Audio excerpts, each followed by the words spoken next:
School service কমিশনের তরফ থেকে নবম দশমের যে প্রিলিমিনারি অ্যান্সার কি রয়েছে, মডেল অ্যান্সার কি, সেটা কিন্তু ইতিমধ্যেই পাবলিশ হয়ে গিয়েছে এবং প্রার্থীরা কিন্তু ইতিমধ্যে তাদের উত্তরপত্র মিলিয়ে নিয়েছেন।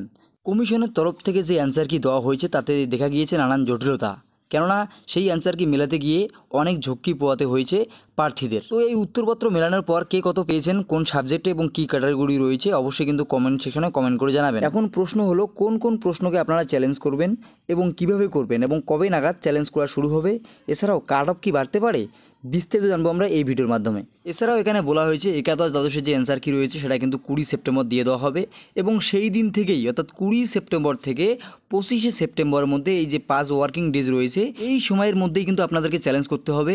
এছাড়াও প্রত্যেকটা প্রশ্নের জন্য কিন্তু 100 টাকা করে চার্জ লাগবে এবং প্রত্যেকটা প্রশ্নের যে আপনারা অবজেকশন জানাবেন তার জন্য কিন্তু অবশ্যই দুটো অথেন্টিক একাডেমিক রেফারেন্স লাগবে।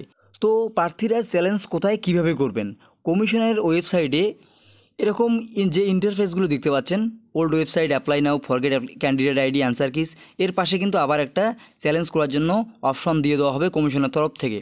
সেখানে গিয়ে কিন্তু লগ ইন করে আপনাদের যে প্রশ্ন রয়েছে সেই প্রশ্নের সাথে যে দুটো অথেন্টিক রেফারেন্স রয়েছে সেটা কিন্তু সাবমিট করতে হবে এখানে গিয়ে, এবং তার পরবর্তীতে এক্সপার্ট কমিটি কিন্তু আপনাদের যে সাজেশন তা কিন্তু খতিয়ে দেখবে এবং তার পরবর্তীতে তারা কিন্তু ডিসিশন নেবে এবং যদি আপনাদের ডিসিশন সঠিক বলে মনে হয় এক্সপার্ট কমিটির, তাহলে কিন্তু আপনারা যে প্রশ্নের জন্য 100 টাকা করে চার্জ দিয়েছিলেন সেটা কিন্তু আবার রিফান্ড করে দেওয়া হবে, এমনটাই কিন্তু জানানো হয়েছে কমিশনের তরফ থেকে।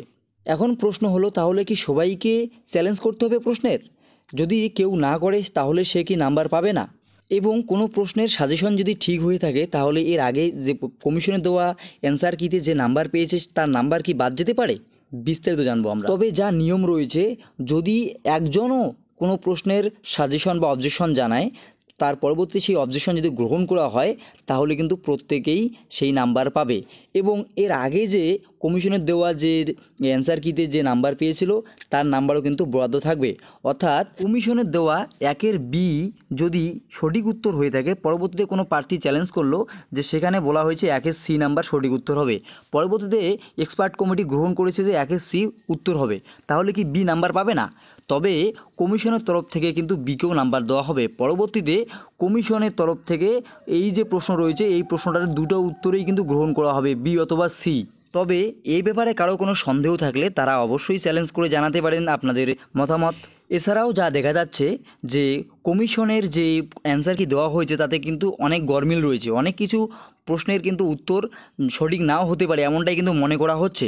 সেক্ষেত্রে কিন্তু নাম্বার আরও প্রার্থীর কিছুটা হলেও বেড়ে যাবে এবং সেক্ষেত্রে স্বভাবতই কাট অফটাও কিন্তু 2-1 নাম্বারের বেশি হলেও হতে পারে। কাট অফের যে ভিডিও রয়েছে আই বাটনে লিঙ্ক দেওয়া থাকবে, সেখানে ক্লিক করেই কিন্তু আপনারা দেখে নিতে পারবেন। প্রত্যেকটি সাবজেক্টই এমন রয়েছে যেখানে কিনা 2-1টা করে প্রশ্ন কিন্তু প্রত্যেক ক্ষেত্রেই চ্যালেঞ্জ করা যেতে পারে।